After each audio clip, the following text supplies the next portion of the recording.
mes sources sont en toi.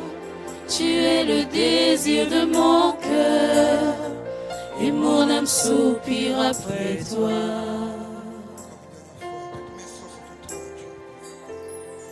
Toutes mes sources sont en toi. Tu es le désir de mon cœur et mon âme soupire après toi. Il y a un parfum pur et authentique de Christ dans ces lieux. Je suis honoré de pouvoir me tenir là ce soir. Et avant tout propos, j'aimerais honorer la vie du visionnaire de ce ministère, en la personne du docteur Henri Onanga, que je vous demande d'acclamer.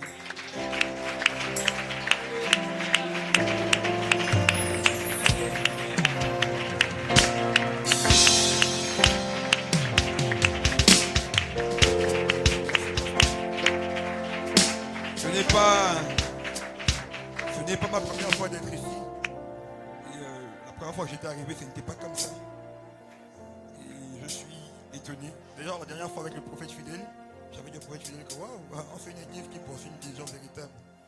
Parce que lorsque Dieu fait ces choses, il va de gloire en gloire. Je crois que vous ne vous arrêtez pas ici, vous allez encore aller plus loin que ce que vous avez commencé maintenant. J'aimerais aussi bénir Dieu pour la vie du pasteur Nathalie et du pasteur Max, qui ont eu confiance et en qui le Saint-Esprit a témoigné de ce que je devais être ici.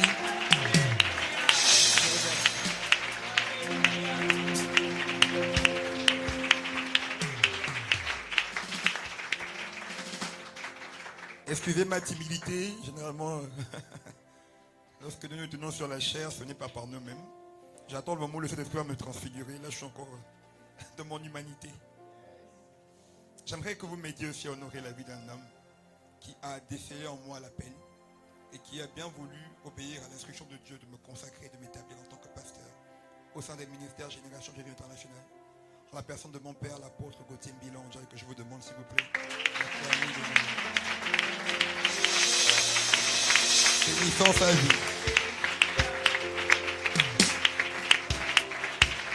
Et aidez-moi aussi à apprécier la vie de mes frères, le pasteur Paul et le pasteur Julie, qui m'ont accompagné. Alléluia. Alléluia. Maintenant, est-ce que nous pouvons offrir le meilleur au Seigneur Jésus-Christ?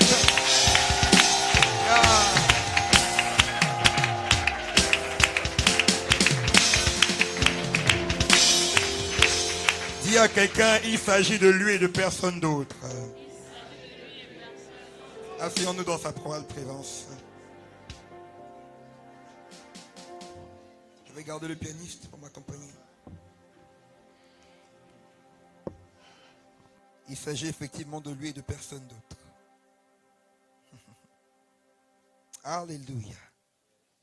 Dis à quelqu'un, vis ta destinée.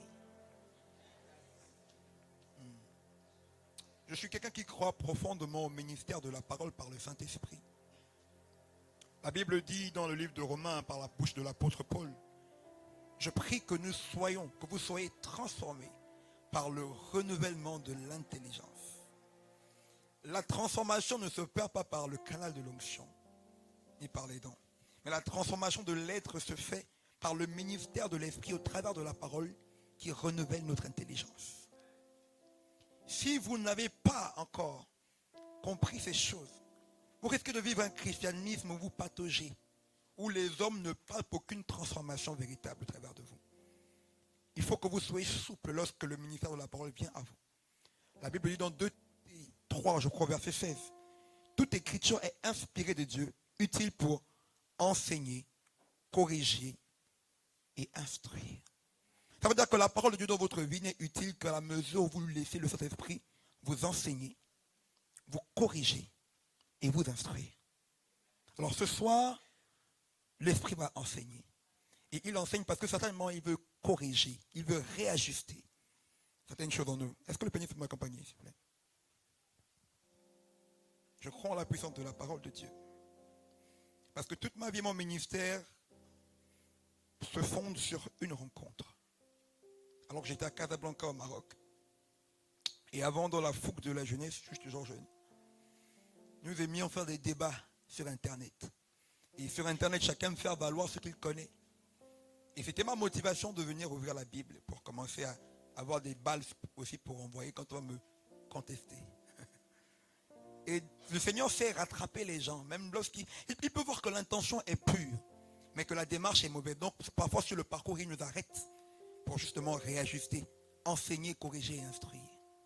Et je vais comme ça pendant que j'étais dans mon salon à Casablanca, tomber comme dans un sommeil. Et dans ce sommeil, je vais vivre une vision où je vais voir ma Bible. En fait, dans la vision, j'étais allongé comme je dormais. Et je me voyais allongé. Et ma Bible était ouverte puisque je méditais. Et je vais voir de cette Bible sortir comme un être, un homme, avec des écritures partout. Vous savez, les choses spirituelles ne sont pas faciles à retranscrire toujours dans le langage de l'humain, mais c'était un homme que j'ai vu. Il n'avait pas Dieu, je ne sais pas, il était écrit de partout. Et il s'est présenté à moi comme étant la parole. Il m'a dit, à chaque fois que tu ouvres ce livre, ne fais pas de ce livre un livre de discussion des deux bavins, mais cherche à rencontrer ma personne. Et c'est cela qui a bouleversé toute ma vie. Je crois que ce soir, quelqu'un aussi a rendez-vous avec cet être et qu'il va transformer définitivement ta vie, ta destinée, dans le nom de Jésus-Christ. Alors nous allons prendre notre texte de base pour notre séminaire.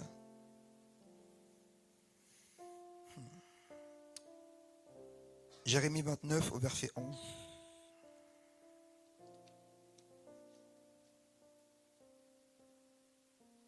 Jérémie 29 au verset 11.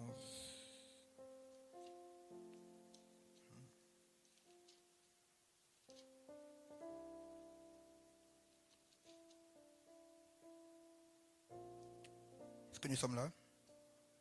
Est-ce que nous sommes là? Est-ce que nous sommes là? La Bible dit dans le livre de Jérémie au chapitre 29 verset 11. Car je connais les projets que j'ai formés sur vous, dit l'Éternel, projets de paix et non de malheur, afin de vous donner un avenir et de l'espérance. Amen. On va le redire ensemble, disons, car je connais les projets que j'ai formés sur vous,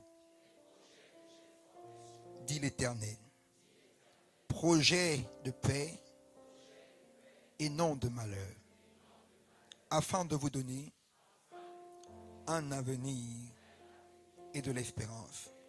Aide-moi à dire à ton voisin, car Dieu connaît les projets qu'il a formés sur toi. Des projets de paix et non de malheur, afin de te donner un avenir et de l'espérance. Est-ce que quelqu'un prend Dieu au sérieux lorsqu'il parle ici?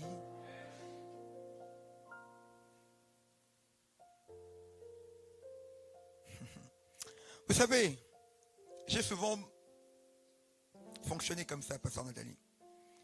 Dans la vie, pour définir la fiabilité d'une personne, je regarde simplement son attitude vis-à-vis de la parole de Dieu. Un homme qui n'est pas sérieux avec ce que Dieu dit ne peut être sérieux avec rien du tout. Encore faut-il que nous comprenions que là, ce n'est pas un homme qui parle. C'est Dieu qui parle. Et il dit, je connais les projets que j'ai formés sur toi. Et souvent le problème avec la destinée, c'est que Dieu connaît et nous ne connaissons pas. Et le fait de ne pas connaître les projets que Dieu a formés sur nous, nous expose parfois à être sollicités, à vouloir nous-mêmes concevoir des projets sur nous-mêmes. À vouloir bâtir des rêves, à se façonner des buts à atteindre. Mais non. Dieu connaît les projets qu'il a formés sur nous. Vous savez, on a souvent la facilité dans l'humanité de faire confiance à des gens, moins qu'à Dieu. Quand tu prends un avion pour aller dans un pays, tu ne connais pas l'itinéraire. Mais tu es rassuré de ce que celui qui pilote l'avion, il connaît là où il va. Et que peu importe ce qui va arriver, je sais que je vais arriver à bon port. Tu ne connais pas, tu es dans le nuage, tu vois seulement les nuages à gauche, à droite, tu ne vois rien. Tu ne connais pas, mais celui qui pilote, il connaît. Je veux dire à quelqu'un ce soir, peut-être que tu ne comprends pas les circonstances qui entourent ta vie. Peut-être depuis que tu es né, tu vis des choses compliquées. Tu te dis, mais à quoi est-ce que ma vie va aboutir? Où est-ce que je vais? Mais je suis venu te dire que tu ne connais pas, mais Dieu connaît. Il y en a qui auraient voulu naître dans une certaine famille pour dire, ah, il est né l'enfant de. Je dis, Dieu connaît. La différence, je dis souvent aux gens, il y a des questions parfois qu'en tant que pasteur, les gens viennent nous poser et tu n'as pas de réponse. Mais tu sais que Dieu connaît. Dieu sait toujours ce que l'homme ignore. Dieu connaît toujours le détail qui nous échappe. Et la Bible dit que toutes choses concourent pour le bien de ceux qui aiment Dieu et qui sont appelés selon leur destinée. Toutes choses, toutes choses, toutes choses, toutes choses. Je ne sais pas ce que tu vis, je ne sais pas ce qui s'est passé, mais je veux te dire que toutes choses concourent au bien de celui qui s'attache à Dieu et qui comprend qu'il a un appel à servir selon les desseins de Dieu. Le mal est que beaucoup de chrétiens, même en donnant leur vie à Jésus, ne comprennent pas que le plan de Dieu pour l'homme n'était pas d'aller au ciel. Parce que même lorsque nous irons au ciel, nous n'irons pas rester là-bas. Dieu a fait l'homme pour la terre. Donc les gens viennent à Christ pour aller au ciel. Mais ne comprennent pas qu'il y avait un plan initial que Dieu avait établi. Et auquel il veut reconnecter l'homme. Afin qu'il le manifeste. Et c'est ce qu'on appelle la destinée. C'est un programme de Dieu. Chacun d'entre vous ici transporte un mystère, un plan, un projet que Dieu veut accomplir. C'est pourquoi tu es sur la terre. Chaque jour qui t'est donné, chaque seconde, chaque minute que le ciel t'accorde est en rapport avec ce plan caché de Dieu. Aujourd'hui, t'est donné parce que Dieu a quelque chose à faire. Demain te sera accordé parce que Dieu a quelque chose à faire. Après-demain et tous les jours de ton existence te seront donnés parce que Dieu a quelque chose à faire. Il faut que vous compreniez cela. Et lorsque vous comprenez ces choses, vous vivez dans ce qu'on appelle la précision prophétique. Depuis que j'ai compris ces choses et que Dieu m'a ouvert l'esprit sur qui j'étais et ce que j'avais à accomplir, il n'y a aucune saison de ma vie qui ne passe que je ne comprenne ce qui arrive. Je sais lire les temps, je sais lire les saisons, je sais quand me positionner, quand ne pas me positionner. Et c'est là où la vie chrétienne devient intéressante. Parce que l'esprit te conduit. Mais celui qui est livré à la vanité, à l'oisiveté, il est exposé au péché. Il ne comprend pas le sens des gens qui lui sont accordés. Mais je suis venu dire à quelqu'un ce soir, Dieu connaît. Dis encore à quelqu'un, Dieu connaît.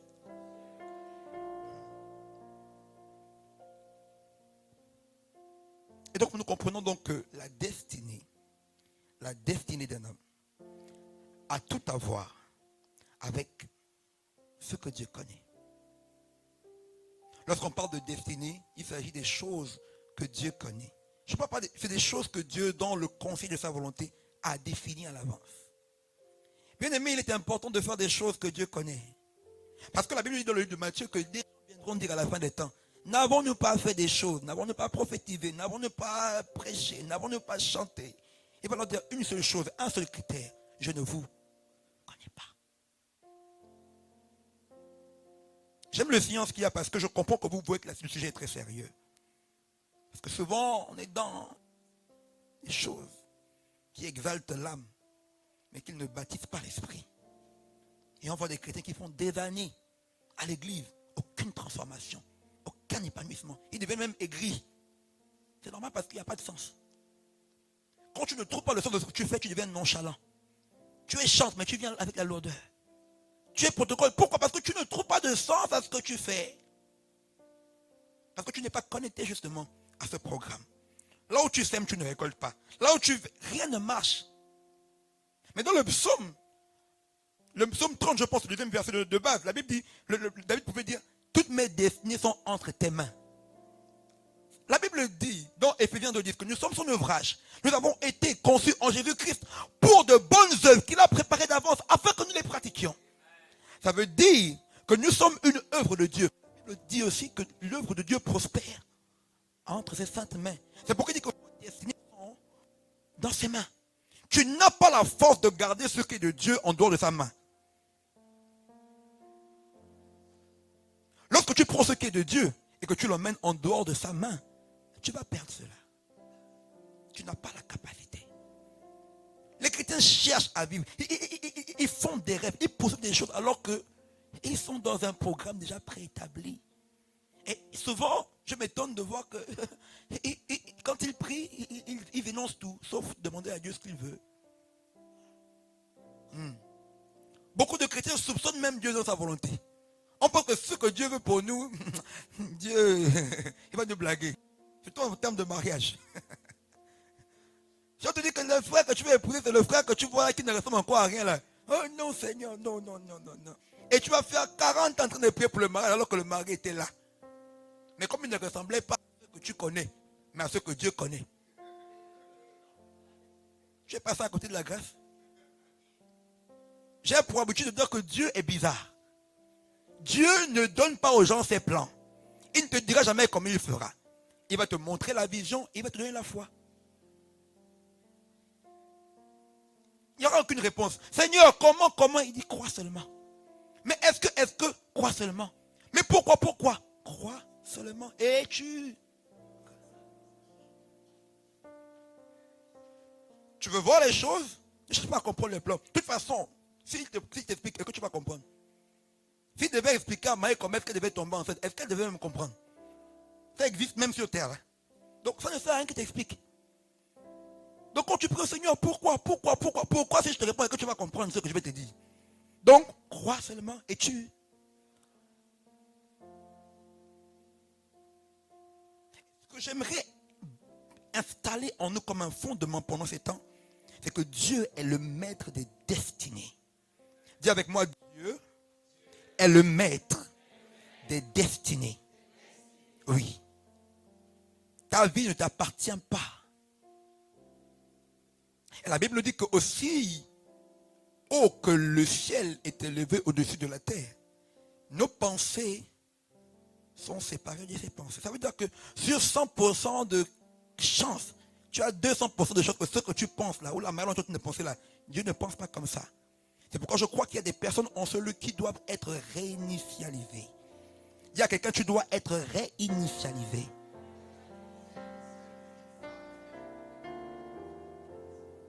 Beaucoup d'entre nous avons bâti ce que nous sommes. Même notre marche chrétienne sur des choses qui ne sont pas des vérités parfaites de l'évangile. Ce sont des idées qu'on a reçues. Parfois une éducation que les choses que la coutume est venue loger en nous, qui n'ont rien à voir avec ce que Dieu veut. Et même quand on se convertit, on garde ça. Et quand on te prêche l'évangile de vérité, non, chez nous les machins, chez nous les fonds, chez nous les machins. Chez vous donc toi tu es là, tu es fort encore. Il n'y a plus ni juif, ni grec, ni. Mais quand tu t'identifies comme un enfant, ça veut dire que tu sors du couloir qui est réservé aux enfants de Dieu. Maintenant quand les choses qui arrivent aux enfants t'arrivent, tu te plains. Mais tu as dit que tu es fan. Il ne faut pas choisir la parole de Dieu quand ça vous arrange. Un temps tu es enfant de Dieu, un temps tu es fan. Quand tu es fan, les choses des femmes vont t'arriver. Quand tu seras enfant de Dieu, les choses des enfants de Dieu aussi vont t'arriver. Donc choisis de quel camp tu es. Mais si tu es un enfant de Dieu, tu dois pouvoir t'inscrire dans l'ordre des choses que Dieu connaît. Dis à ton voisin, fais ce que Dieu connaît. Dis, fais les choses de Dieu.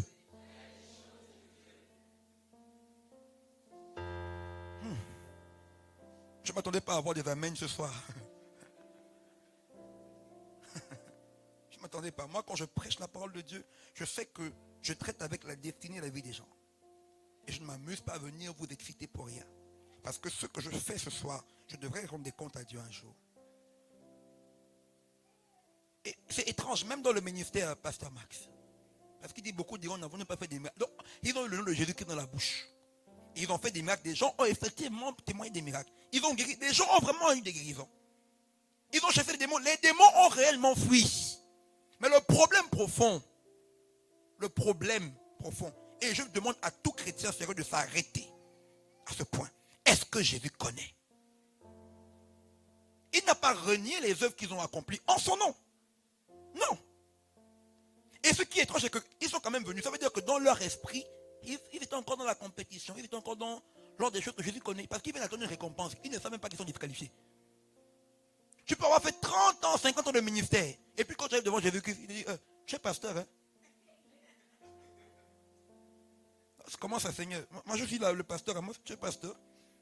Montrez-moi le livre des pasteurs. Non, il n'y a pas votre nom ici. C'est quoi ton nom? Moi, je m'appelle Amos. Ah, mais Amos, c'est chez les architectes là-bas? Ah. Mais toi, tu dis que tu es pasteur. Ici aussi, on te connaît comme étant architecte. Tu fais quoi chez les pasteurs?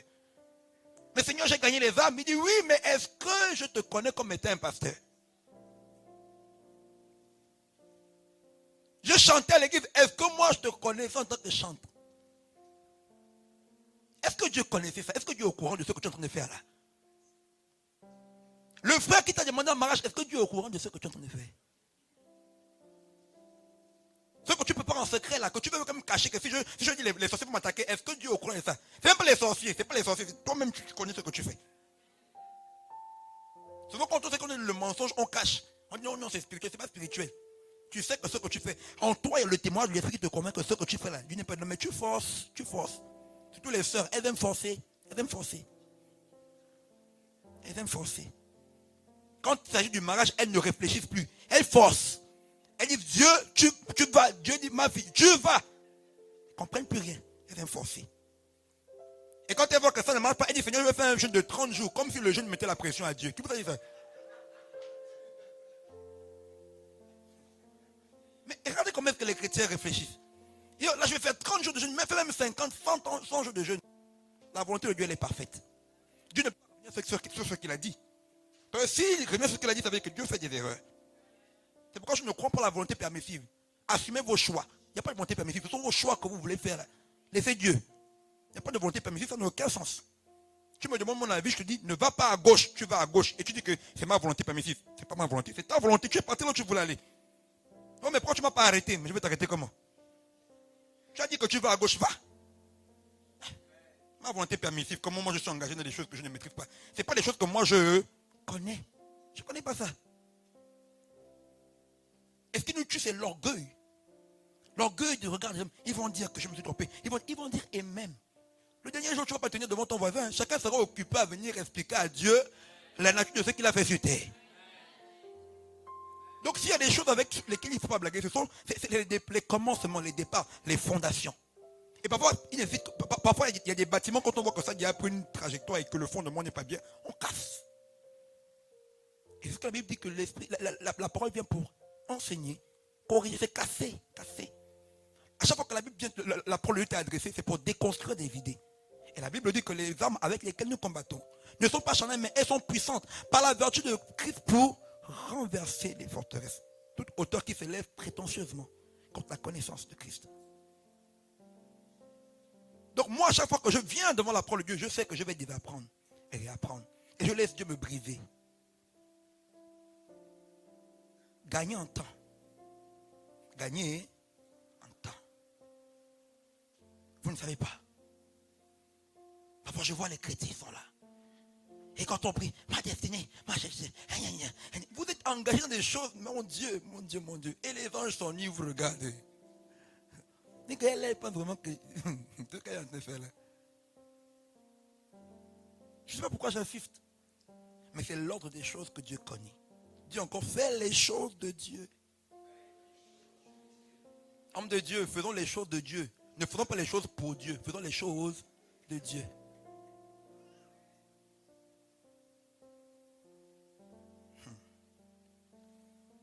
Et notre destinée, je disais tantôt, est dans l'ordre des choses que Dieu connaît et dans la connaissance, la science cachée de Dieu.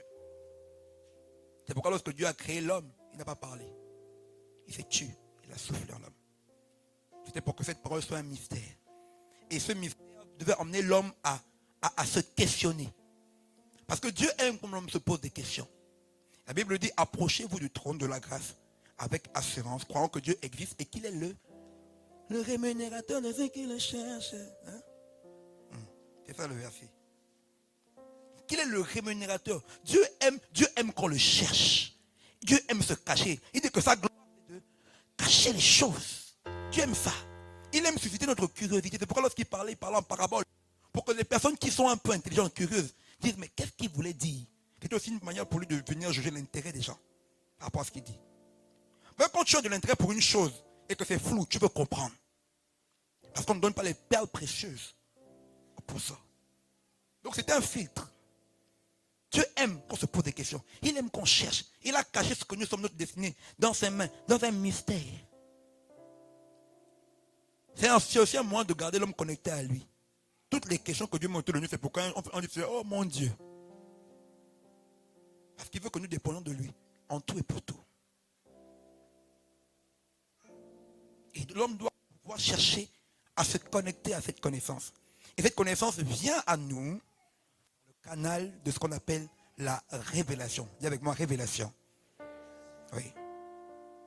On entre dans sa destinée par la révélation. Je vois ce passage-là, où le Seigneur va marcher avec ses disciples. Et vers la fin de sa mission, il va les arrêter pour dire, attendez à un moment donné. Qui dit-on que je suis? Un soir, je peux vous dire ici, j'ai vu je suis qui au quartier. On dit quoi de moi? Ils vont dire, les 20 disent que tu es. Les 20 disent, bon, ok, ça c'est ce qui concerne les autres. Maintenant, vous qui êtes avec moi, vous qui priez tous les dimanches, vous qui venez au séminaire, qui dites-vous donc? Regarde ton voisin dans les yeux. Il dit que j'ai vu avec qui?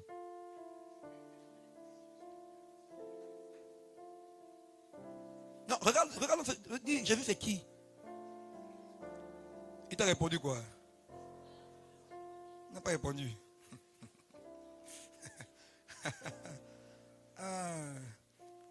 Quand j'ai vu poser cette question, il veut pas écouter ce que. En fait, il veut tester. Il veut voir celui qui est connecté à la révélation. Et une personne va parler, Pierre. Il va dire, tu es le Christ, le Fils du Dieu vivant.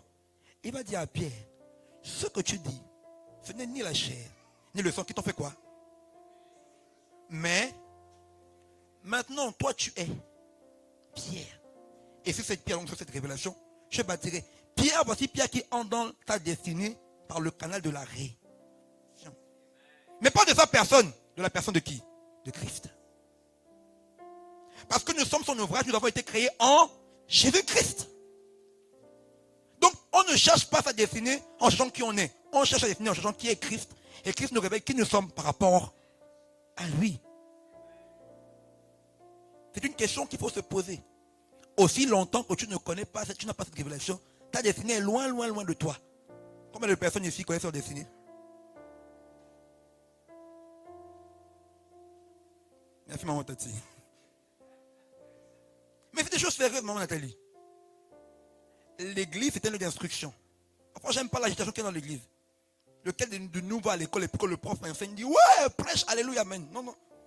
On écoute, on est dans un cadre solennel parce que ce qu'on dit, c'est pour l'instruction. On ne s'amuse pas à continuer devant un professeur. Je ne pense pas que les fidèles de la première église, quand on prochain, ils disent avance, dis-moi avant, j'avance.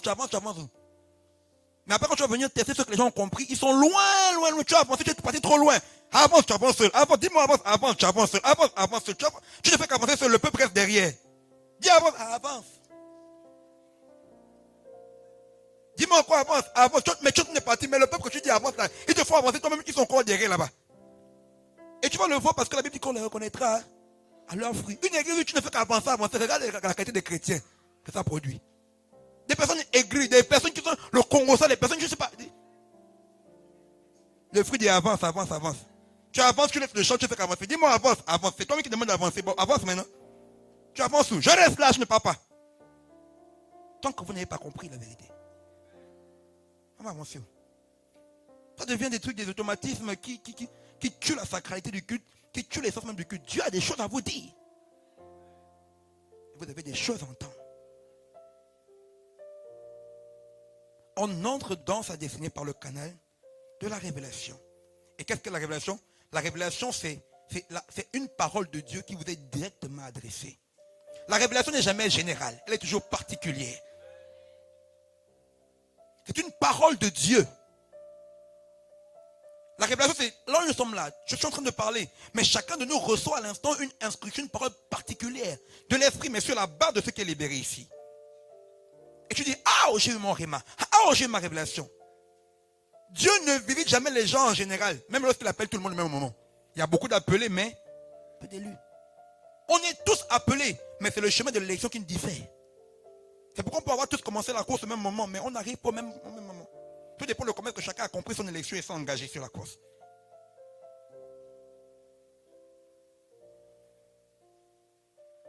Une parole de Dieu. Une parole de Dieu. Une parole de Dieu. Parce que ta destinée est en fait une parole de Dieu. Ta destinée est une parole de Dieu.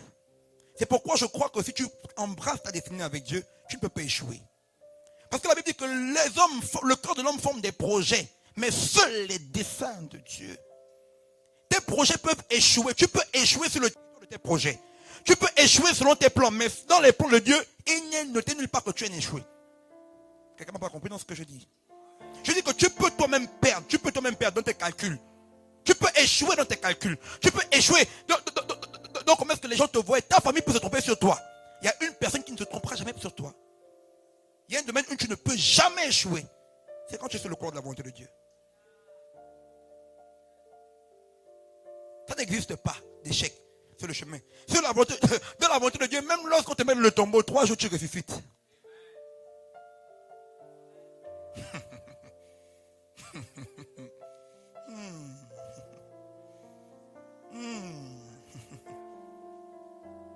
La révélation, c'est une parole que Dieu nous adresse. Une parole particulière.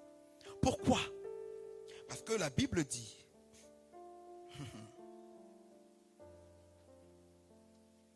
au commencement, Dieu crée toutes choses par sa parole. Donc, la force de création est dans la parole de Dieu. Les choses ont dans leur dimension factuelle lorsque la parole de Dieu est relâchée. La Bible dit qu'il dit un mot et la chose, il ordonne et qu'est-ce qui se passe?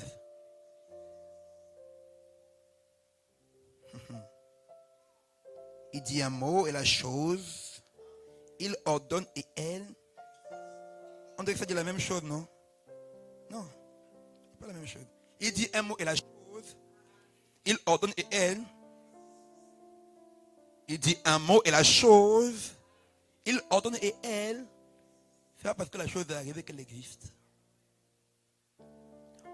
Dans la création, dans le processus de créativité, il y a ces deux principes-là. Même lorsque un enfant naît, un enfant ne commence pas à exister quand il existe. Il existe à partir du sein de sa mère. Mais quand il naît, on commence à zéro. On dit il a un jour. Il n'a pas un jour, il a 9 mois.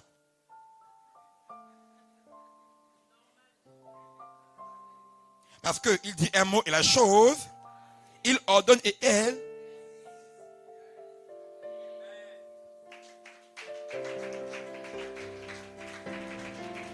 Je connais où je vais t'emmener, je vais te choquer ce soir. Je vais t'emmener à réaliser une chose.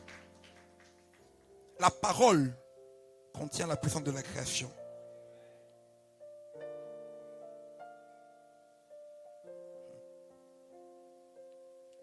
La parole.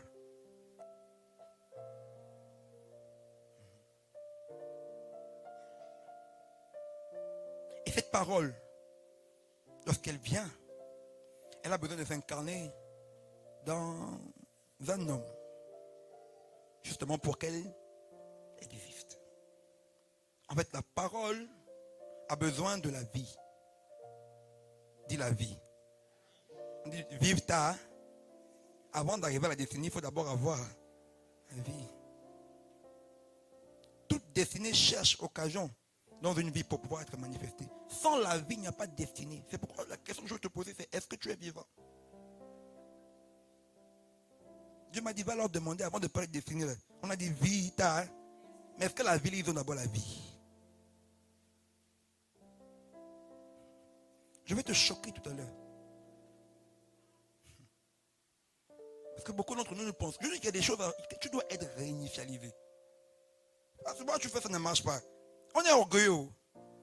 Les disciples ont marché avec Jésus. Ils ont vu qu'il priait, ça ne marchait pas. Ils l'ont arrêté pour dire Jésus. Pas nous blaguer. Toi, tu pries, on voit ça marche. Nous, on fait, ça ne marche pas. Apprends-nous à prier. Apprends-nous. C'est simple. Mais il y en a qui sont dans l'orgueil de leur fausse connaissance. Ils voient que ça ne marche pas, mais ils persistent parce qu'on a toujours fait comme ça. Et vous entraînez des foules et des foules dans ce qui est faux. Quelle que soit la vieillesse qu'un mensonge peut avoir, ça ne sera jamais la vérité. Le bateau, le bois dans l'eau ne sera jamais un caïman. Il y a des vérités qui ont tellement perduré et qu'on n'a même plus le temps de les questionner. Parce que on a toujours fait comme ça, et alors? On a toujours fait, et alors? Dis à ton voisin, et alors? Et puis quoi? Si on se rend compte que ça ne marche pas, mais arrêtons-nous, ayons l'honnêteté de se dire, mais qu'est-ce qui ne va pas? Mais l'orgueil, et c'est parfois les leaders. Tu nous as mis de la farine, mais tu crois qu'on y va, on y va ou pas? Hé, leader, arrête. Puis arrêtez, j'ai vu dire que, hey, pas blaguer, hein? On a laissé nos familles, nos enfants, on gagne quoi dans l'affaire là? Par contre, vous ne pouvez pas vous quelqu'un de sérieux. Tu dis dans ta parole que voilà, bon, qu'en est-il de ça là? Vous serez la tête. Oh, c'est quoi? Si tu l'as dit, c'est que c'est vrai, mais le problème c'est que il y a quelque chose que je dois avoir, que je n'ai pas encore compris. Mais donne-moi la clé, j'ai vu. Tu ne connais pas quand tu vas mourir. Donc ne t'amuse pas. Les justices, Seigneur, je me suis réveillé là, j'ai des questions à te poser. Assieds-toi, Jésus. Pourquoi ça ne marche pas? C'est quoi le problème? Parce que Dieu est champion pour bloquer les gens. Hein? Dieu bloque les gens. Il y a beaucoup de choses à vous combattre. Il n'y a pas de combat spirituel. C'est Dieu qui vous bloque. C'est Dieu qui vous bloque. Et le diable, ça lui fait jouer un peu. Il joue un peu. Mais en vérité, quand vous allez dire à Dieu, Seigneur, bon, je m'aligne. Vous allez voir que ça va plus exister, ça va partir. Le diable n'a occasion que par votre désobéissance. Chaque fois que vous désobéissez à Dieu, vous donnez de la force au diable pour vous faire croire ce qu'il vous fait croire. Mais en vérité, un enfant de Dieu ne peut pas être traité par le diable. Ça commence par où? À l'époque, je me rappelle, en 2009, mon père était membre du gouvernement. Le chauffeur venait prendre à l'école avec le véhicule, le véhicule particulier. Il n'a pas la plaque. Et on va comme ça, il fait d'état. Et le policier l'arrête. Il dit, hey, monsieur, arrêtez-vous. Le chauffeur, il est quand même un peu, il rigole.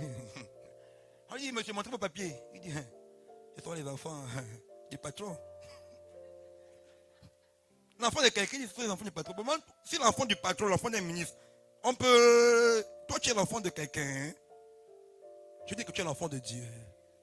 Tu ne crois pas en cela? Qu'est-ce qui peut t'arrêter? Non, tu dis rien parce que je dis, mais il faut que tu comprennes ça chaque jour. Rien ne peut t'arriver. Rien. Absolument rien. Même ceux qui pensent être arrivés là, ils ne savent pas que ça se fait. La Bible dit qu'il fera de nos ennemis. Donc si Dieu veut t'élever, qu'est-ce qu'il va faire? Il faut qu'il te passe l'échelle, non? Il fabrique ça avec quoi? Oh, mon combat, non, c'est l'échelle. Tu dois monter. Je veux monter. Ça veut dire que les ennemis vont arriver. Il va faire. Tu arrives blocage. Mais c'est comment? Vous savez, lorsque Dieu a défini quelque chose pour vous, personne ne pourra vous arrêter. Il y a quelques semaines, pasteur Nathalie, je suis chantre ici au Gabon. Et je me bats, je m'efforce à poursuivre ce que Dieu m'a donné comme vision. Et j'ai vu plusieurs fois des opportunités m'échapper comme ça. Pourquoi? Parce qu'il y a des gens simplement qui sont là où on a pris une décision pour moi, pour bloquer ça. Je dois seulement au loin. Oh, mais on n'avait pas de toi, on voulait te faire, mais il y a quelqu'un qui a dit non. Il y a des gens comme ça qui sont là dans vos vies là. Ils sont seulement là pour attendre les choses que Dieu a déjà relâchées. Ils bloquent comme l'ange de Perse. Tu as prié, Dieu a déjà répondu, hein. Mais il y a quelqu'un qui se tient justement là où Dieu a libéré pour te bloquer la chose. Et tu penses que Dieu a déjà envoyé depuis longtemps, mais il y a quelqu'un qui est en train de bloquer. Mais ils vont tomber au nom de Jésus-Christ. Et dernièrement, un monsieur m'appelle alors que je peux me faire enregistrer. Parce que Dieu m'a parlé. Moi, tout ce que je fais, c'est sur la parole de Dieu. Tant que Dieu ne me dit que je n'avance pas. Je ne bouge pas. Mais quand il m'a dit une chose, tu peux monter, tu peux descendre. Je vais arriver. Et le monsieur m'appelle, il me dit, on a pensé à vous pour un projet. Nous sommes une structure laïque, mais nous voulons nous lancer dans le gospel gabonais. Et pour ça, nous avons pensé à vous. Nous voulons que non seulement vous soyez la première tête, mais que vous soyez le manager. Ça veut dire que tout artiste gospel qui vous doit entrer, doit avoir votre cachet. Il me dit, vous savez ce qui m'a confirmé de vous choisir? Je dis quoi? Il me dit, parce que lorsque j'ai dit votre nom, non, les gens, non. Et je me dis que pourquoi tout le monde dit non au gars là? C'est que c'est vraiment lui. Alors là où t'as dit non, c'est là où tu vas t'asseoir. Là où on a parlé mal contre toi, c'est là où tu vas t'asseoir. Et ces gens vont te servir. On ne blague pas. Moi, je ne cherche pas l'onction. Je cherche juste une parole de Dieu. Dis un mot. Je peux faire l'onction. L'onction suit la parole. L'onction suit. Cherchez l'onction, c'est pour vous. L'onction n'est pas utile à toute épreuve. La parole suit. La parole. Comment les achetez, vous achetez, vous voulez être invincible? Accrochez-vous à la parole. Moi, je veux que Dieu parle. Quand il a parlé, ma destinée s'active.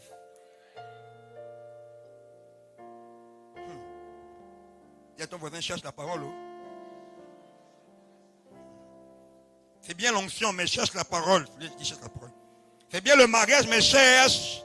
C'est bien, mais cherche la parole. Un mariage sans la parole. On voit sur Facebook les photos, mais après ce qui s'est passé là. Parce que souvent quand ça commence, là, nous on voit les photos. On est aigri sur Facebook. Mais quand ça chope là, il n'y a plus les photos sur Facebook. Mais où est ce couple si joyeux? Tout joyeux, bénissons le Seigneur. C'est comme... Il faut nous montrer, vous avez commencé à nous montrer. On faut aussi voir les vraies choses. Vous avez vu l'onction du mariage. L'onction du mariage, c'est pas un problème. Le célibat n'est pas un esprit. Non, c'est pas un esprit des ténèbres. Parfois, le célibat, c'est Dieu qui veut préserver une bonne soeur ou un bon frère. Parce que comme tu es encore comme ça là, c'est Dieu qui garde. C'est Dieu qui est en train de préserver la vie de quelqu'un que, de toute façon, tu es là. L'enfant de tu vas souffrir. Donc, pardon, reste célibataire. Ce n'est pas un esprit que tu chasses. Dieu préserve quelqu'un. Parce qu'en matière d'héritage, je comprends une chose. La Bible dit, aussi longtemps que l'héritier, il ne diffère en rien. Et pourtant, il est le maître de tout. Donc, ce que Dieu attend de toi, ce n'est pas que tu te battes. Non, il attend que tu grandisses. Beaucoup d'entre vous, il y a des choses que vous ne parlez pas parce que vous ne voulez pas grandir. Dieu te dit, avance. Non, je veux ça là. Avance. Non, je veux ça là. Tu n'auras jamais ça là. Tu dois grandir. Je vois des pasteurs qui prêchent sur la royauté. On doit arriver dans les affaires. Je dis, la royauté n'a rien à voir avec le fait d'être riche. La royauté a tout à voir avec la consanguinité. On est roi parce qu'on hérite ça de quelqu'un. D'abord. Tu peux avoir l'argent, si tu n'as pas le sang royal, tu ne seras jamais. Deuxièmement, un roi ne travaille pas à chercher la richesse. Il a déjà la richesse. Un enfant de Dieu ne cherche pas des choses qui n'existent pas. Dieu a tout accompli. Le problème de ces choses, c'est parce que Dieu attend que tu aies la stature qui te permette de les porter. Vous n'êtes pas maudits, vous êtes des enfants. Ce n'est pas le parent du village, vous êtes des enfants. Il dit que tu ne diffères en rien de l'esclave. Ça veut dire que ce que l'esclave subit là, tu subis. Ça, c'est similaire, mais la vérité c'est que tu n'es pas un esclave. Tu es un enfant positionné, un héritier qui n'est pas maturé. Mais pourquoi lui et moi? Non. Vous subissez les mêmes choses. Le problème, c'est que de manière intellectuelle, toi, tu es un roi. Hein? Tu es un roi, tu comprends ça? Oui, mais le problème, tu n'as pas grandi. Et toi, quand tu ne grandis pas, tu seras comme lui. Il est esclave, tu es esclave. Ceux qui le lient te lient. Mais en vérité, toi, tu as la capacité de te lier. Et tu fais le choix de quoi? De grandir. Et on grandit par la connaissance de la parole de Dieu. Le prophète peut voir. Ce n'est pas le prophète qui est actif. Tu vois maintenant le poursuit. Tu t'avais dit alors. Il dit une chose, elle a. Et qui ordonne? Moi j'ai seulement dit. Non, c'est pas moi qui donne le mot d'ordre pour que la chose arrive. La chose a un mot d'ordre. Mais quand la chose te voit, pas pour ça. Tu es déçu. Ils sont déçus. Il faut chercher la parole. Dis encore quelqu'un, cherche la parole.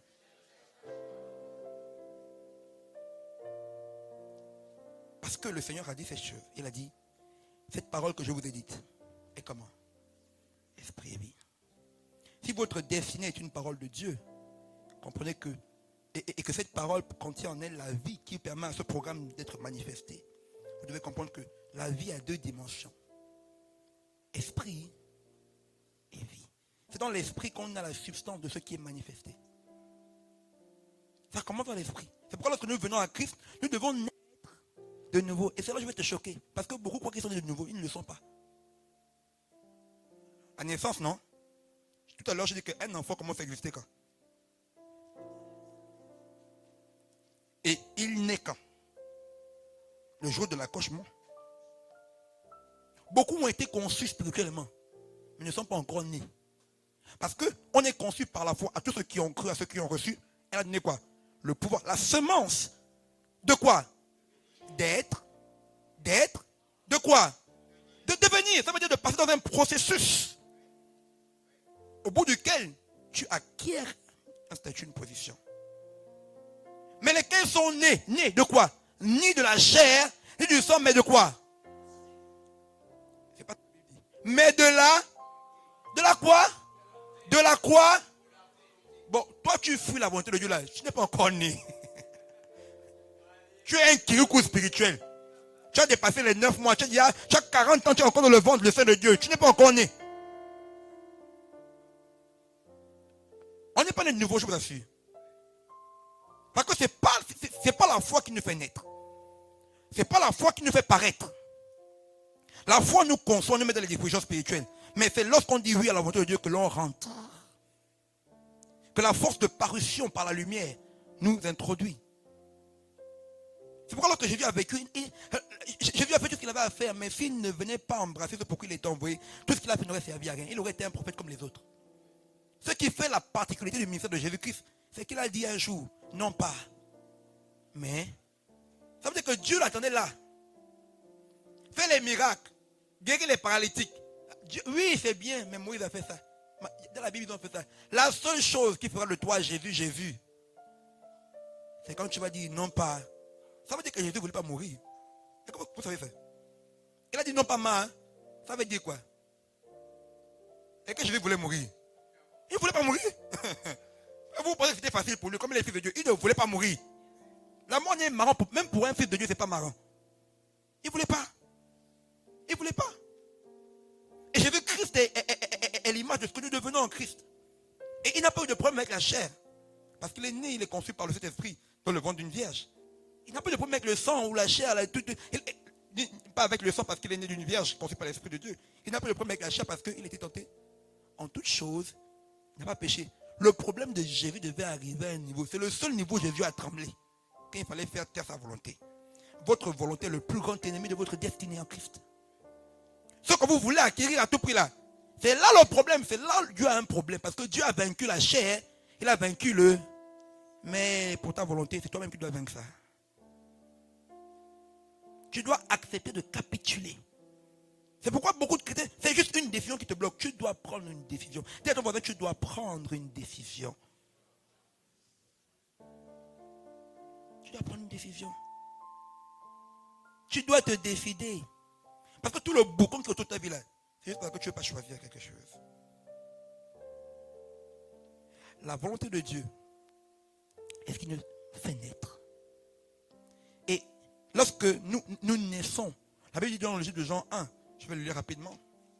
Il y a quelque chose dans la vie de Dieu qui est intéressante et dont nous avons besoin pour activer notre destinée. Il dit au commencement était la parole de Dieu et la parole était avec Dieu et la parole était Dieu.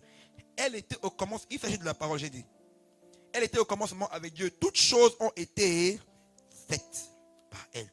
Et rien de ce qui était fait n'a été fait sans elle. Je m'arrête là, bien aimé. Qu'est-ce que tu veux devenir? Qu'est-ce que tu veux être loin de la parole de Dieu? Les choses de Dieu sont étranges, pasteur Max, parce que quand Dieu dit que tu ne feras rien, ce n'est pas que tu ne feras rien, tu feras des choses. Ça veut simplement dire que ce sera invisible à ses yeux. Tu fais, mais il ne voit pas. Il a dit à Adam que le jour où tu manges de l'arbre de la connaissance du bien et du mal, tu mourras. Mais quand Adam a mangé, est-ce qu'il est mort? Qu'est-ce qui s'est passé en fait? Parce que c'est quoi la vie en fait? C'est quoi la vie? C'est quoi la vie? Quand tu dis je cherche ma vie, c'est quoi la vie? Tu la cherches même où? Tu cherches la vie là où? Dans les motels avec les papas des gens. Tu cherches la vie. Les œuvres de la mort conduisent dans la vie. Moi je cherche ma vie, je ne vais pas à l'église. Tu cherches la vie, tu cherches la mort. Tu cherches quelle vie? C'est quoi la vie? Dieu est en train de dire à Adam, le jour où tu te déconnectes de ma volonté, de mes plans pour toi, tu ne vis plus. Tu es mort. C'est pourquoi est-ce que tu es vraiment vivant ce soir? Tu vis loin, loin, loin de ce que Dieu veut. Tu ne vis pas. Tu es mort. Il n'y a pas de destinée pour toi. Il n'y a aucune destinée pour toi. Parce que la destinée est dans la vie. Et la vie est dans la parole de Dieu. Donc sa volonté. Qu'est-ce que vous cherchez?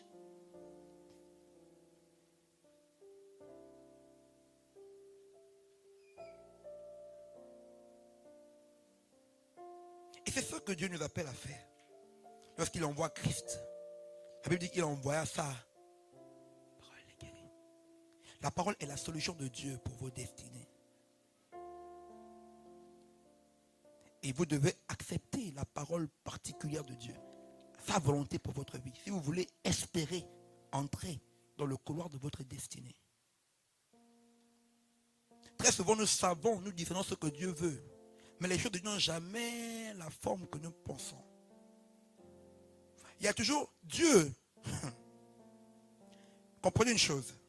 Il y a toujours une distance entre ce que je te dis et ce que tu es présentement. Et quand il va te parler, il va te dire, je fais de toi, il va te dire ça maintenant, je te fais de toi, je fais de toi. Il te parle le présent, mais pour des choses qui concernent 5 ans, 6 ans. Il y a une distance, il y a un temps, il y a une mesure entre celui que tu es maintenant et ce que Dieu t'appelle à devenir. Mais le problème, c'est le processus.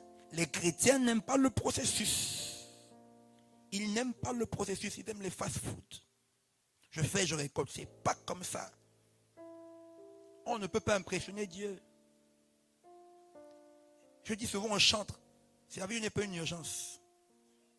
Quand tu viens te convertir, qu'est-ce que je dois faire? Qu'est-ce que tu dois faire de quoi? Tu veux faire quoi? Va là-bas, t'assois là-bas, on va t'enseigner les béabas de l'évangile. Tu veux faire quoi? Là où tu es là, tu veux faire quoi?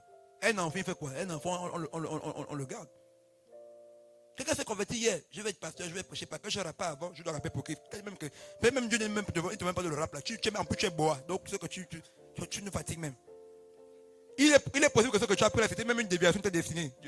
Donc Dieu veut te ramener. Mais toi, tu es convaincu que, comme avant, je chantais dans le monde. Donc, qui t'a dit qu'on chante dans le pays, on chante dans le monde, qu'on chante dans l'église? Est-ce que chante, c'est un appel? Après, vous allez faire les chansons diluées, bizarres. Tu écoutes un chant, tu n'as même pas envie de même prier en langue, tu n'arrives pas. Alors que ça fait des cantiques spirituels. En bouche, un chant qui est vers toi que des mondanités. Tu écoutes la louange, tu demandes c'est Jésus, bien c'est le diable, tu ne sais pas, c'est mélanger, on y va, c'est moi. Oh. Parce que tu raisonnes, j'étais, donc je... Non, tu n'as pas été. On n'est pas une créature recyclée. Nous sommes une nouvelle.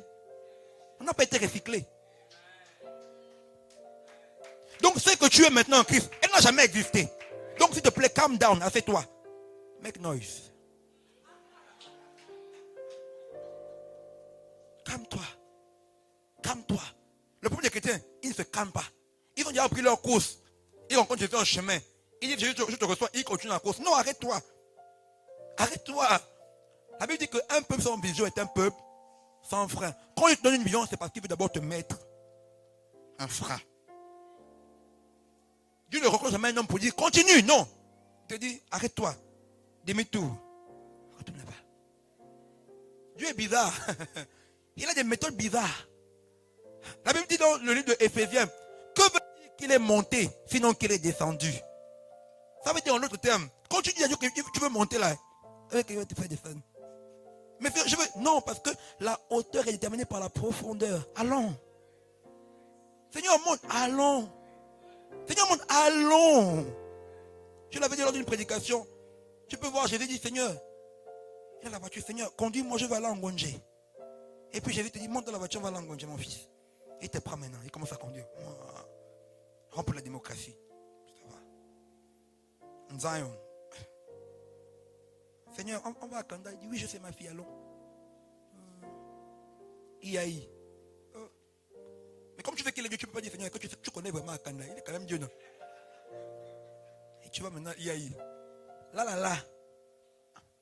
Seigneur, fais pas qu'il t'apprend des choses. Tu connais, tu as tout créé, tu sais toutes choses. Tu es omnipotent, tu es omniscient. Mais Seigneur, on va à Kanda. Il dit, je sais ma fille, je vais à Kanda. Tu amènes maintenant au Vendo. Ah! Dieu est bizarre, hein? Il t'amène jusqu'au port de Vendo. Et parce que quand même tu le crains, tu as obéi. Quand tu es au port de Vendo, tu vois qu'il a se levé à Kanda, il a dépayé sur le port de Vendo. Tu sais pourquoi? Ce sont les choses que seul un Dieu peut faire. Tu ne peux pas appeler quelqu'un Dieu et puis tu veux qu'il prenne les chemins que tout le monde parle. S'il prend là, tu vas voir les embouteillages, tu vois les embouteillages. Donc Dieu veut éviter ça. Et puis quand tu l'appelles Dieu, Dieu aime démontrer sa divinité. Votre problème c'est que vous n'êtes pas prêt pour les choses de Dieu. Vous n'êtes pas prêt pour ça. N'appelez pas Dieu. Si vous pouvez faire vos choses, faites-les, ne dérangez pas Dieu. N'appelez pas sa puissance. Si tu sais que tu peux encore faire, si tu sais que tu as encore de l'intelligence pour réfléchir, pour montrer à Dieu ce qu'il doit faire, laisse Dieu, fais toi-même. Mais si tu m'appelles, moi, Dieu, à intervenir, laisse que je fasse les choses à ma manière. Laisse que je fasse les choses à manière. Seigneur, je veux vivre. Allez, mets-toi dans le tombeau là-bas. Mais comment? Mets-toi dans le tombeau. Mais comment? Mets-toi dans le tombeau. C'est comme ça que moi je donne la vie aux gens. Rentre. Je dis souvent que lorsque celui qui te demande de mourir maîtrise la mort n'est plus une fatalité, ça devient une expérience. Un petit voyage. Il n'y a plus rien dedans. Lorsqu'il a parlé, lorsqu'il a vu Lazare, il a dit aux disciples, cette maladie n'est pas pour la mort. Ça veut dire que c'est une maladie mais qui est vide de sa substance. Elle est maladie en forme, mais elle n'a même plus le pouvoir de tuer. C'est une maladie juste de forme. Hein? Mais ça n'arrête pas très loin. Un peu comme pour Job. Il a dit, prends tout, mais tu ne peux pas le tuer. Quels que soient les vents qui pouvaient souffler, Job ne devait pas mourir. Et Job a eu la révélation. Il a dit que je sais que mon rédempteur, il s'élèvera le. Pourquoi il parle du dernier? Il savait que ça allait finir un jour. Sinon, il ne parlait pas du dernier. Mais s'il parle du dernier, ça veut dire qu'il y a des étapes. Là, c'est encore le temps du voleur, du dévoreur, du tueur. Mais quand ce sera la fin, celui qui s'appelle le dernier va se réveiller. C'était pas la révélation. Pourquoi? Parce qu'il avait une parole. Il dit, je sais comment. Pourquoi il parle des rédempteurs? Pourquoi il parle des rédempteurs? Ça veut dire qu'il savait que, même parce que la mort est passée, mais Dieu a la capacité de ressusciter ceux qui est même déjà mort. Je sais que mon rédempteur, ça veut dire que celui qui va me ramener de la mort à la vie, il est vivant. Et il va se lever le dernier. Donc tant que les choses ne vont pas, je sais que ce n'est pas encore la fin, mais lorsqu'il va se lever, je vais comprendre que c'est un signal que Dieu m'a montré pour vous dire que la fin est arrivée. La parole produit la vie. Et la vie nous introduit dans la destinée. Mais la parole doit nous emmener à nous incliner. Dieu m'a dit, demande-leur, est-ce qu'ils ont été enfantés? Est-ce qu'ils sont nés? Avant de parler de la destinée. Demain nous parlerons de la destinée. Nous verrons comment est-ce que dans la vie de Pierre et autres, comment est-ce qu'ils sont entrés effectivement dans la destinée. Mais avant ça, il faut que je m'assure que tout le monde ici ait un acte de naissance. Que chacun ici ait un acte de naissance. Je ne veux pas avance, non, je m'arrête.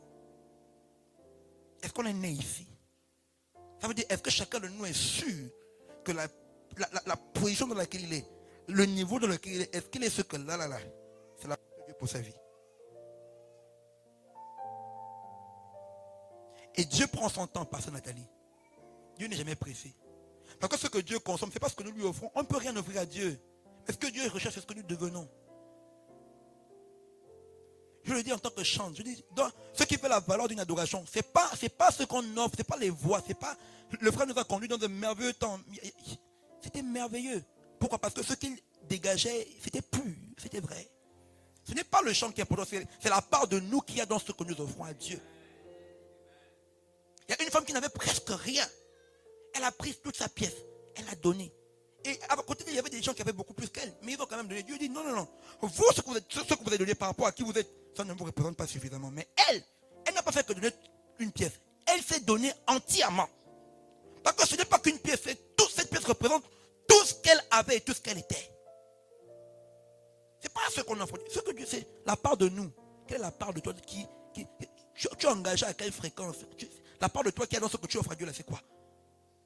Devant nous, ça va paraître grand, mais Dieu qui voit tout, il se dit que tu n'as rien donné. Je donne à qui? Dieu dit que tu es un menteur, tu ne m'as rien donné. Dieu le dit. Il le dit. Ce que tu donnes là représente quoi par rapport à qui tu es devant Dieu? Et Seigneur, je t'ai donné, tu m'as donné quoi? Tu veux parler de donner? Tu veux comparer, donner. Moi, quand j'ai donné, je donnais comment? Tu as donné. Mais non, la volonté de Dieu est difficile. Oui. Elle n'est pas facile. Regarde ton voisin. Dis-lui sincèrement. La volonté de Dieu n'est pas facile. Dis-lui, ça va te faire pleurer. Tu vas transpirer. C'est mieux que tu fasses ça maintenant. Dieu n'est pas malhonnête. Quand il nous appelle, il te dit que vous allez avoir des souffrances. Tous ceux qui voudront vivre pieusement en Christ seront persécutés. On est préparé pour ça. Une personne qui est déjà morte à l'intérieur, c'est pourquoi même le diable il va te traiter avec, il va te pointer quoi? Tu es déjà mort. Lorsqu'il parle à Pierre, il dit à Pierre, tu es heureux. Parce que c'est chaud. Ça veut dire que le bonheur de Pierre ne commence pas quand tu deviens chef de l'église. Pierre est heureux parce qu'il a eu la révélation. Il dit, tu es heureux, Pierre. Tu n'es pas heureux parce que tu as une voiture. Tu n'es pas heureux parce que tu fais de toi le chef de l'église. Non. Tu es heureux maintenant. Pourquoi? Parce que tu es entré dans la révélation. Et il y a un mystère qui se révèle là, pasteur Max. Depuis que Jésus est né, il a fait son parcours. Pierre est la première personne à qui le Père parle à part Jésus. Pierre est la première personne, à part Jésus, à qui le Père parle directement. Ça veut dire que dans sa construction intérieure, Pierre était celui qui se rapprochait le plus de Jésus. Parce qu'il avait la capacité de se connecter au Père. C'est pourquoi il dit que si toi tu te connectes au Père, je peux bâtir avec toi. Je peux construire avec toi. Tu peux entrer dans ta destinée. Pourquoi? Parce que tu es soumis à ce que le Père t'instruit de faire. Vous voyez ce qu'il fait de Pierre à Pierre? Il dit que ce que tu dis, ce n'est ni la chair ni le sang, mais c'est qui? C'est le Père. Moi, j'ai marché ma vie sur la terre en disant, je fais ce que j'ai vu le Père faire. Je fais, mais si tu dois continuer mon œuvre, c'est avec une personne qui fait aussi ce que le Père fait. Si je dois bâtir quelque chose, c'est avec une personne qui est soumise au même niveau, sinon approximativement au même niveau que moi je suis avec le Père. Mais comment est-ce que Dieu va bâtir des destinées avec des gens qui sont récalcitrants, qui sont rebelles à ce que le Père veut faire?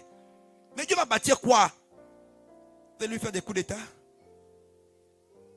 Tu vas te lever, tu vas commencer à voyager, alors que c'est pour l'œuvre de Dieu. Je vais lui montrer les photos sur Facebook. Je suis à Dubaï. C'est pour Dubaï que Dieu t'a béni.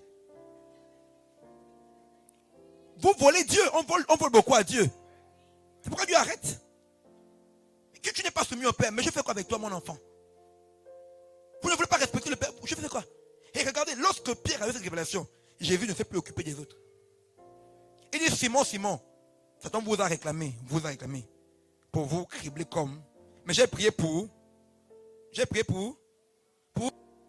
vous, pour qui? Qui était réclamé? Qui était réclamé? Mais Jésus a prié pour qui?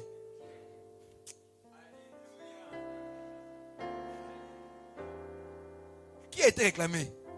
Vous savez que vous pouvez tous prier ici, Jésus s'en fout de vous tous. Et Tatiana, c'est toi que j'écoute. Vous savez ça? Regardez la Bible. Après la révélation que Pierre a eue, Jésus ne s'est plus occupé des autres. Il fait des 20-20. Il dit, Pierre, pardon, j'ai prié pour ta famille. Toi, maintenant, quand tu seras à la famille, occupe-toi d'eux.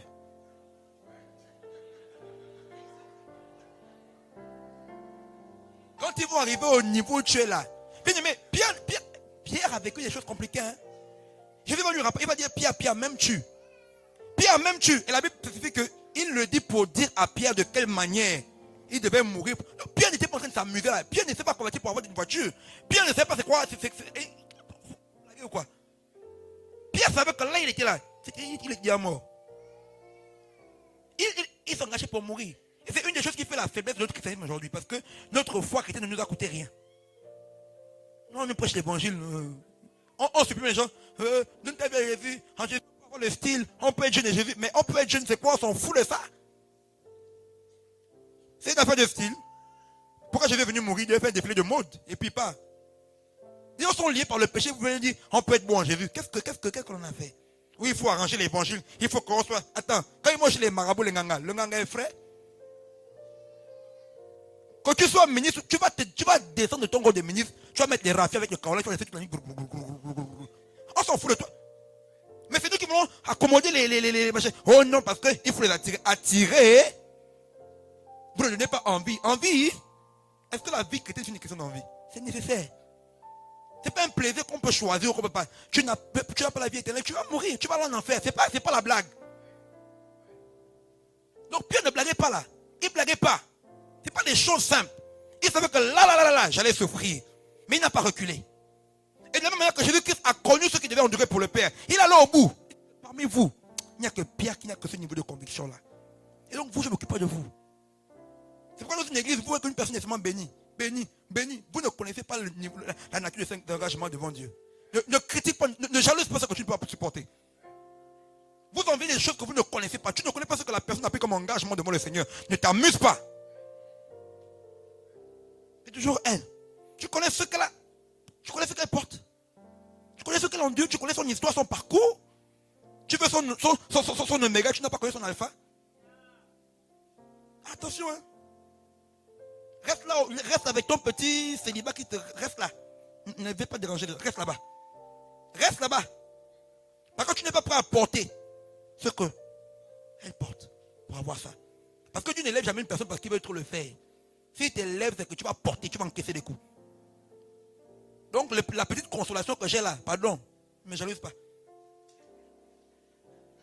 Hey, tu me jalouses, tu connais même. Attends, les pasteurs souffrent. Hein? Un pasteur? Moi j'aurais été un avocat au barreau de Paris. Hein?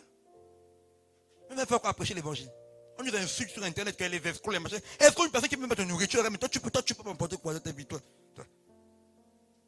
Un jour un gars m'a insulté, il dit comment vous les escrocs? Je dis tu me traites d'escrocs. Tu connais même.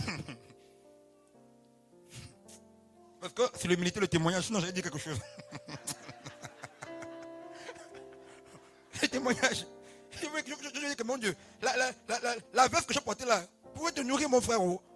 C'est pas l'église. Parfois c'est Dieu touche quelqu'un qui n'aime pas de l'église pour venir bénir le pasteur. Alors le pasteur, il bouffe quel argent? Tu as quel argent même d'abord? Tu donnes combien? Qu'on fasse la comptabilité un peu. Les pièces que tu donnes là. Non, tu peux payer un salarié de Dieu. Tu peux payer le ministre que le président nomme. Tu peux le payer. Quelqu'un qui travaille pour Dieu, tu connais la fiche salariale des gens anciens là-bas, tu peux payer un pasteur. Des gens arrivent avec des problèmes qui n'ont pas aucune solution. Tu pries au nom de Jésus qu'ils sont guéris, ils t'ont escroqué. Tu peux me payer des démons que j'ai chassés là, tu pouvais les tuer. Quelle clinique devait te guérir? On nous insulte, on nous lapide. Des gens qui ne peuvent même pas te dire. Tu dis que non, Seigneur, si 5 minutes de la chair, 5 minutes de la chair, tu as envie de la chair. Toi, tu peux me parler? Toi et moi, on se croise même dans Libreville. Toi, tu m'appelles, tu me parles. Oh, vous là, moi, Seigneur, c'est à cause de Jésus. Hein? Non, Jésus est bon. Non, il y a des choses que dans Jésus. Ah, tu as travaillé. Hein? Pasteur Julie, là où tu es là, où tu es fondé de pouvoir, là où tu es là-bas, quelqu'un ne connaît pas ça. Parfois même, c'est nous qui donnons même plus que les brebis pour l'œuvre. Les premiers sacrifices, c'est nous qui les faisons. Moi, j'ai perdu plusieurs fois mes entreprises à cause de servir Dieu. Et quelqu'un va me dire que toi, tu es là, tu machines. Et quand tu vas me baigner un peu, ma petite bénédiction, ma propre petite bénédiction pour me consoler un peu, tu vas venir jalouser ça.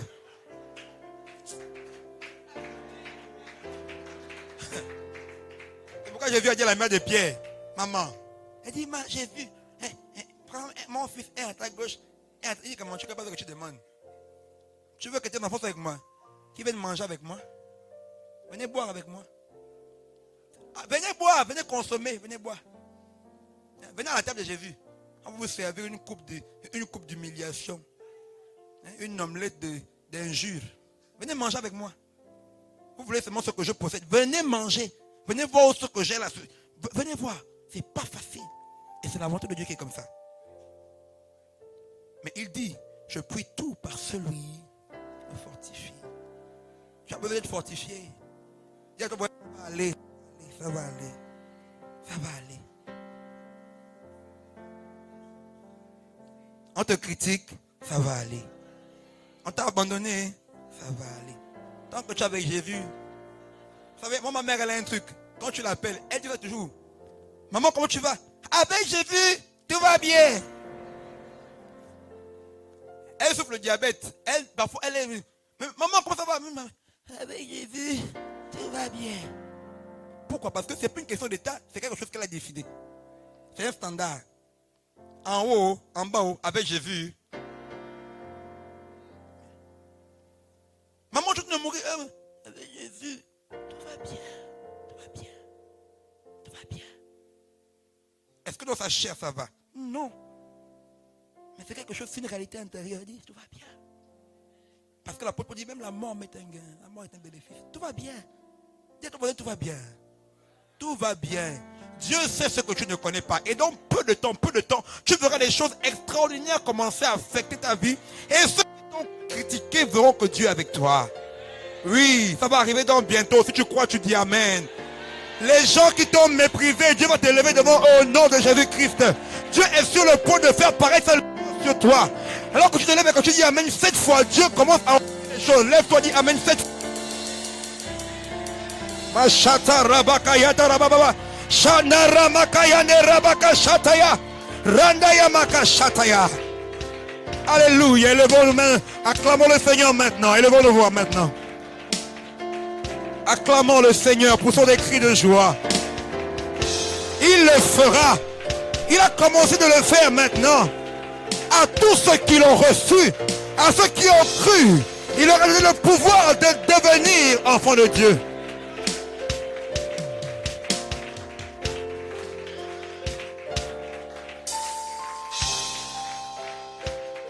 Ce soir, Dieu m'a demandé de poser une question. Est-ce que nous sommes vivants? C'est pourquoi je veux faire cet appel maintenant. Tu es là. Tu n'as jamais pris d'engagement sérieux avec le Seigneur.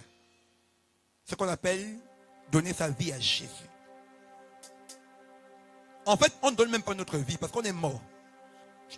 Le mieux serait de venir recevoir la vie de Jésus. Je viens de faire avec votre ta vieille vie là. Il fait avec. Il ne fait rien. Quand tu vas venir, il va détruire ça. Parce que tu dois être une nouvelle création. Tu es là, tu n'as jamais donné ta vie sérieusement à Jésus. Tu viens à l'église parce qu'on t'a invité, parce que les parents t'ont, parce que. Mais tu vois que tu tournes en rond. Et que tu as un potentiel qui a plus de valeur que ce que tu vis maintenant. Tu veux que ton nom soit inscrit dans le livre de vie et que ta destinée soit activée pour vivre des exploits avec Jésus-Christ. Tu es là. Lève simplement ta main comme ça. Est-ce qu'on peut acclamer le Seigneur? Oh, acclamons le Seigneur.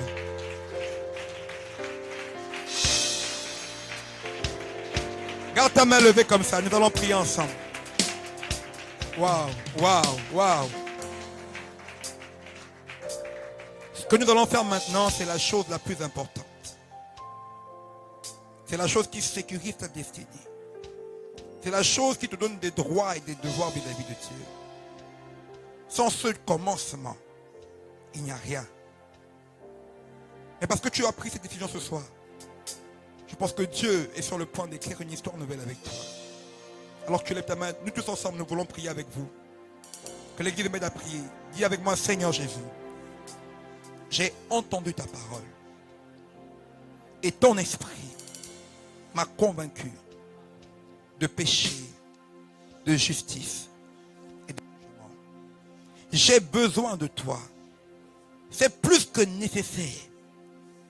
Je suis conscient que tu m'as créé en Jésus-Christ pour de bonnes œuvres que tu as préparées d'avance afin que je les pratique. Ce soir, je lève ma main et je dis, me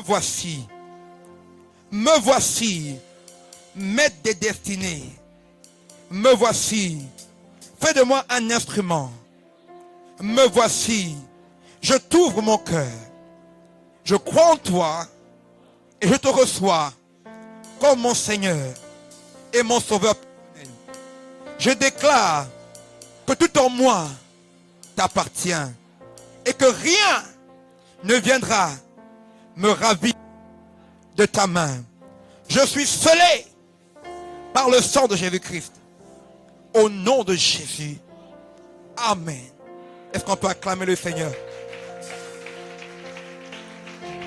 Ta façon d'acclamer est suspecte. La Bible dit que pour le salut d'une seule âme, le ciel entier est en mouvement. Si le ciel a des raisons de se réjouir, à combien plus forte raison nous qui sommes du royaume? Je dis que le ciel a des raisons d'acclamer ce soir.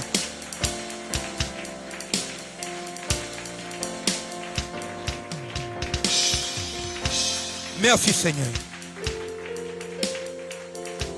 Nous voulons maintenant prier et nous reconsacrer à Dieu.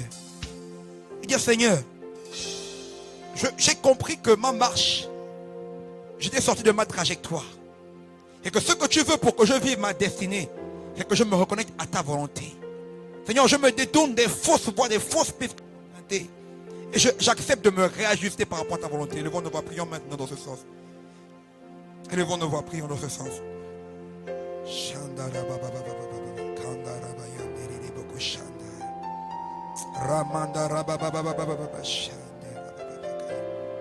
J'accepte de me mettre au garde à vous. J'accepte de te suivre. J'accepte de me dépouiller de toutes vaines choses. Toutes ces choses, éternel Père, que tu ne connais pas. Je veux être dans les choses que tu connais. Que tu as préparées à l'avance, Seigneur. Tu les as préparées pour moi, Seigneur. Je renonce à tout ce qui n'est pas de toi, Seigneur. Et je m'aligne. Que les voix s'élèvent maintenant. Ramanda Kabashande Rabababa. C'est une prière sérieuse. Quelque chose va se passer. Donc les secondes qui suivent, quand tu pries comme ça, quelque chose va se passer. Il y aura une affectation angélique. Parce qu'il y a un nouveau départ qui est programmé. Il y aura une affectation d'onction. Une affectation angélique. Il y aura un renouvellement des forces. Parce que quelque chose est en train de se passer. Oh, le Dieu du commencement est là. Prie, prie, prie, prie, prie. Rabababa Shataya. Randaya Mama. Oui, parce que tu acceptes de faire ta volonté. Dieu t'affecte à nouveau. Il t'affecte à nouveau. Il t'affecte à nouveau. À nouveau.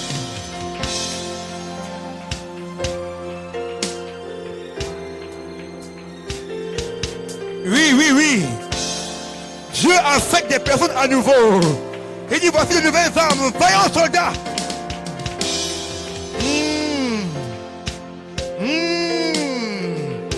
Est-ce que l'église peut prier ce soir?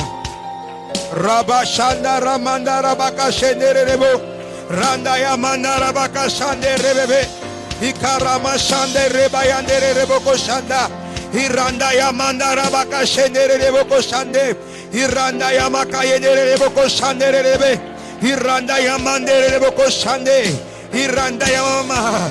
Oh, alléluia, alléluia, alléluia. Merci pour le mouvement de l'esprit en ce lieu. Merci Seigneur. Merci, merci pour les nouveaux manteaux. Merci pour les vêtements nouveaux que tu distribues en ce lieu. Merci Éternel Père. Pour les vies transformées. Merci Éternel Père.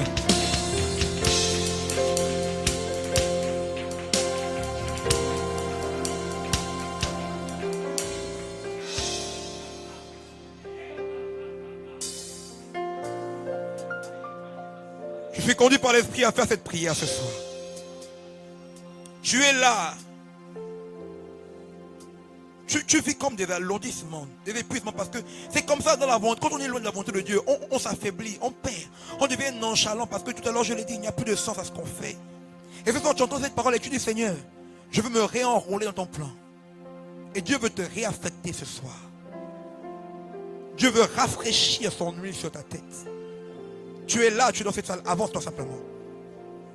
Nous allons prier pour vous, afin que Dieu dépose un dépôt nouveau, pour de nouveaux exploits, pour de nouvelles conquêtes. L'huile d'antan est usée, il veut renouveler ton huile. Tu es là, je te prie d'avancer afin que nous prions pour toi. Il n'y a aucune honte à revenir à zéro. Bien-aimés, beaucoup n'ont pas la force du commencement. Et ils sont maintenus captifs par les choses. Ils n'arrivent pas à commencer. La Bible dit que c'est poussé par l'Esprit de Dieu que les hommes ont parlé. Les choses de Dieu, si on ne te pousse pas, tu ne pourras pas entrer. Je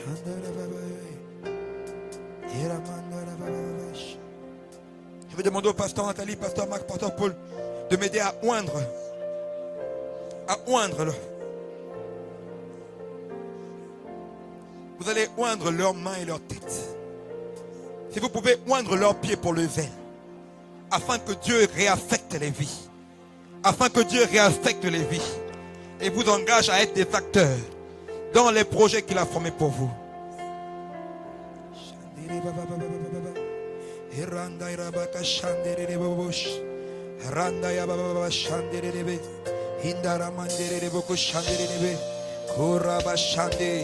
Libérez la puissance de Dieu. Korabashataya. Randaya manda rabaka shande rebebebebe shata. Randaya mamakande kerebro shata. Une autre dimension est en ce lieu. Une autre dimension est en ce lieu. Une autre dimension. Une autre dimension est en ce lieu. une autre dimension est. Une autre dimension est en ce lieu. Affecté pour les exploits, affecté pour la puissance, affecté à nouveau. Une autre dimension jamais expérimentée, une dimension jamais expérimentée, une autre dimension est en ce lieu. Une autre dimension est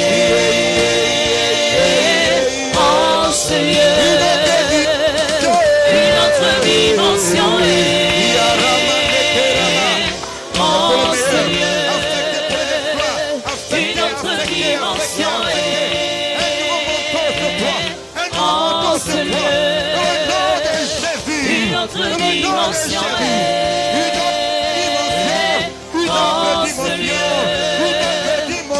une autre dimension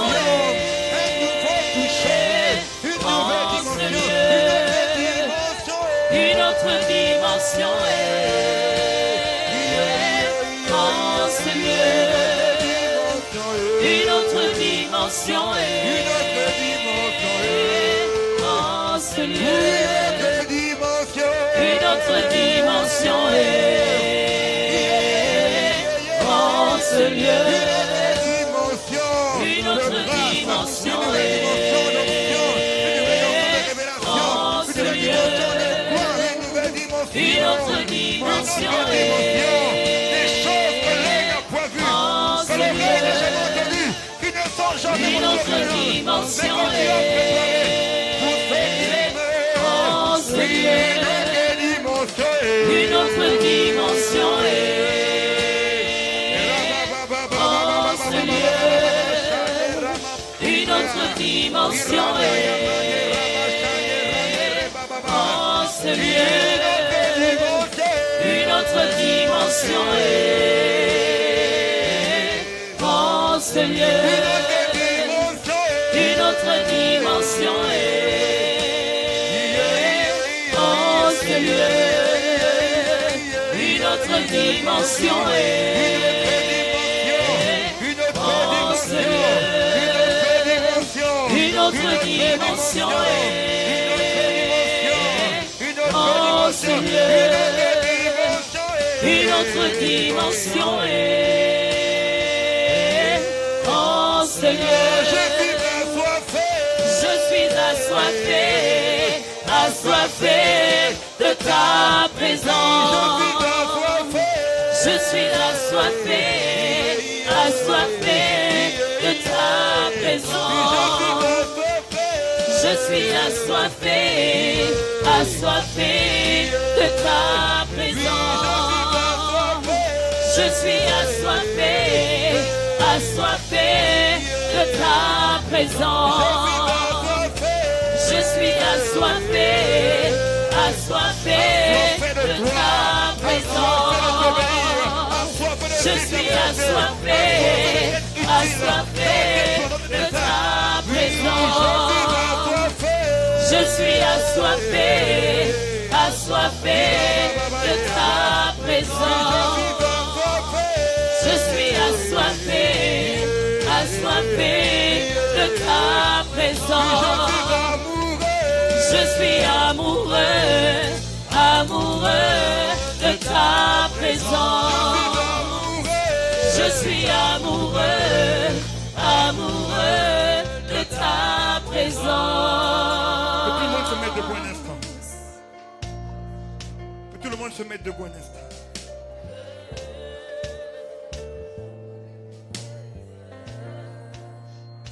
Le psalmiste dit: tu dresses devant moi une table en face de l'adversité. L'onction, c'est pas pour nous cacher. Dieu nous donne l'onction pour faire face à l'opposition et à l'adversité. C'est pourquoi alors que nous levons nos mains, je prie dans le nom de Jésus-Christ. S'il y avait sur notre parcours des esprits qui ont, par de la désobéissance, implanté des choses dans ta vie, s'il y a des esprits qui sont derrière les malheurs qui frappent ta vie, maintenant que tu es enrôlé, maintenant que tu es oint, je commande à toute forme d'opposition de tomber dans le nom de Jésus.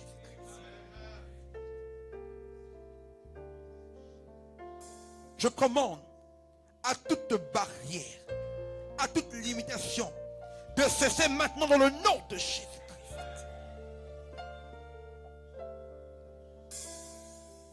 Que l'Esprit souffle des quatre vents, de l'Orient, de l'Occident, du Midi, du Septentrion, qu'il souffle un vent de révélation,